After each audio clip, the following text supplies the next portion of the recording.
নমস্কার, আমি মলিনা। আমার চ্যানেলের নাম হ্যাপি মলিনা। তো আমি আজকে আবার একটা ভিডিও নিয়ে আসলাম। আশা করছি ভালোই আছেন, কারণ গরমটা একটু কমেছে। প্রচুর বৃষ্টি হচ্ছে। এখন একটু বৃষ্টিটা কমেছে, কারণ সকাল থেকে প্রচুর বৃষ্টি ছিল। এর মধ্যে আমি মেয়েকে স্কুলে দিয়ে আসলাম। তো আমি আজকে আপনাদের আমি দেখাবো আমার পুঁই পুঁই গাছ। এবার আমি যে একটা ভুল করেছি, ওই ভুলটা কিন্তু আপনারা কিন্তু কেউ করবেন না। দেখুন আমি আজকে কি ভুল করেছি, মানে গাছ লাগানোর ক্ষেত্রে কি ভুল কাজ করে ফেলেছি। সেই ভুলটা কিন্তু আপনারা কেউ করবেন না। দেখুন এতক্ষণ ধরে যে ভুলটার কথা আমি বলছিলাম, এই যে পুঁই গাছটা দেখেছেন, এই গাছটা একদম হলুদ হয়ে গেছে। দেখুন একদম হলুদ হয়ে গেছে। যে এটা, তারপরে এই যে এই পুঁই গাছটা, এগুলো হলুদ হয়ে গেছে। কারণ কি হলুদ হয়ে যাওয়ার একটাই কারণ হলো এই এই যে যে ট্রেগুলো দেখছেন, এগুলো ক্যারেটগুলো দেখছেন, এইগুলোর মধ্যে আগে আমি চাষ করেছিলাম আপনার ফুলকপি। হ্যাঁ, ফুলকপি চাষটা করেছিলাম। ফুলকপি চাষ করার পরে আমি কিন্তু এগুলোর মাটিগুলো চেঞ্জ করিনি। এগুলোতে কিন্তু পর্যাপ্ত আর খাবার নেই। জাস্ট বাজার থেকে পুঁইয়ের ডগা এনেছে, আমি কেটে গোড়াটা একটু বসিয়ে দিয়েছিলাম। এটা কিন্তু আমি আরেকটা কথা বলি, এটার মধ্যে কিন্তু মাটি খুব কম, মাটি হয়তো 20% আছে, আর গোবর সার হয়তো 10%, আর আপনার হলো বাকিটা হলো আছে যে মানে আমরা যে উনুনে রান্না করি যে ছাই, সে ছাইয়ের ওপরে আমি লাগিয়েছিলাম ফুলকপিগুলো খুবই ভালো হয়েছিল। এবং অন্যান্য খাবার দিয়েছিলাম, যেরকম হাড়ের গুঁড়ো, তারপরে শিংকুচি, এগুলো সবই দিয়েছিলাম। তারপরে ফাঙ্গিসাইড যেটা, সেটাও দিয়েছিলাম। তো খাবার পর্যাপ্ত পরিমাণেই দিয়েছিলাম। কিন্তু আমি যখন ফুলকপি তোলার পরে যখন পুঁই গাছটা লাগাবো, তখন কিন্তু আমি এটার মধ্যে কোনো খাবার আর দিইনি। যার ফলে দেখুন খাবার ফুরিয়ে যাওয়ার ফলে গাছটা কিন্তু একদম হলুদ হয়ে গেছে। আর যেই গাছ লাগাবেন, আমার মতন এই ভুলটা কিন্তু কোনোভাবেই করবেন না। যখন অন্য একটা গাছ উঠে যাবে, তখন ওই গাছটাকে, ওই মাটিটাকে আবার সম্পূর্ণরূপে একদম এটা ক্যারেট থেকে বের করে পুরো চেলে রোদ্রে শুকিয়ে পর্যাপ্ত পরিমাণে গোবর সার এবং খাবার দিয়ে তবেই কিন্তু গাছটা লাগাবেন। তা নাহলে কিন্তু খাবার না থাকলে কিন্তু কোনোভাবেই কিন্তু গাছ ঠিকঠাক মতন হবে না। দেখুন পাতাগুলোর কি অবস্থা, একদম হলুদ হয়ে গেছে। জানি না এটা খেতে কেমন লাগবে, তবে এটা আমি আজকেই কেটে ফেলবো।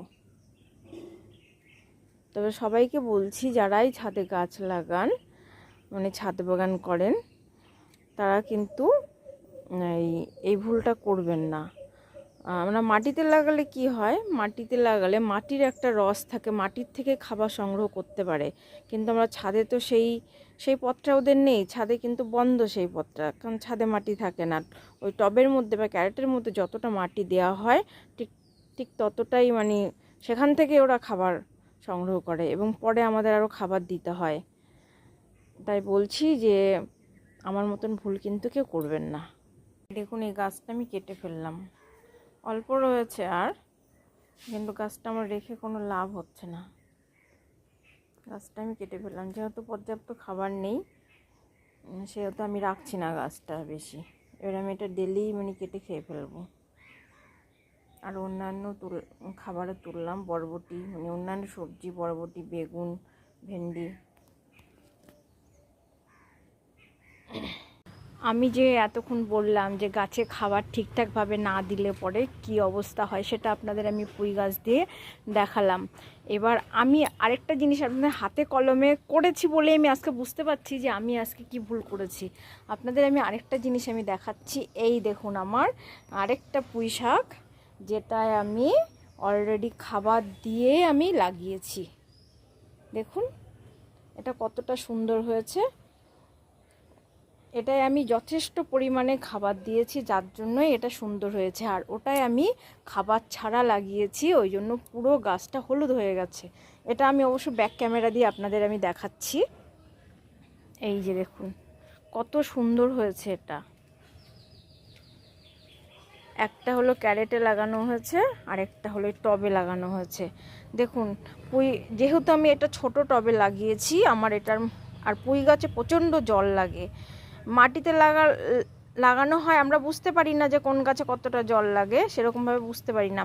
কিন্তু এই ছাদে গাছ লাগানো হয়েছে, যেহেতু ওরা মাটির থেকে কোনো কিছু মানে খাবার নিতে পারে না বা জল নিতে পারে না, সবটাই আমাদের দিতে হয়। সে দেওয়ার ওপরেই গাছগুলো বাঁচে এবং সেখান থেকেই জল নেয়। এবার দেখুন, যেহেতু আমি ছোট টবে লাগিয়েছি, গাছটা যথেষ্টই বড় হয়ে গেছে, তাই আমি সব সময় একটা জল দেওয়ার জন্য সিস্টেম করে রেখেছি।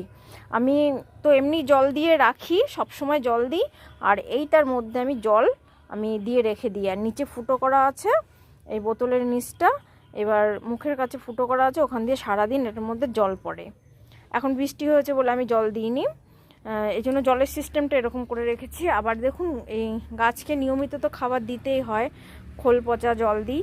তারপরে এই দেখুন সবজি কোটা, এই যে এগুলো এর মধ্যে পচে যে রসটা তৈরি হবে, এই প্যাকেটের নিচে আমার ছিদ্র করা আছে, সেটার থেকে এই রসটা এই গাছের গোড়ায় পড়ে, যার থেকে গাছের পুঁই গাছের খাবারটা হয়ে যায়। আমার এরকম প্যাকেট অনেক গাছেই করা আছে। দেখুন কত সুন্দর হয়েছে।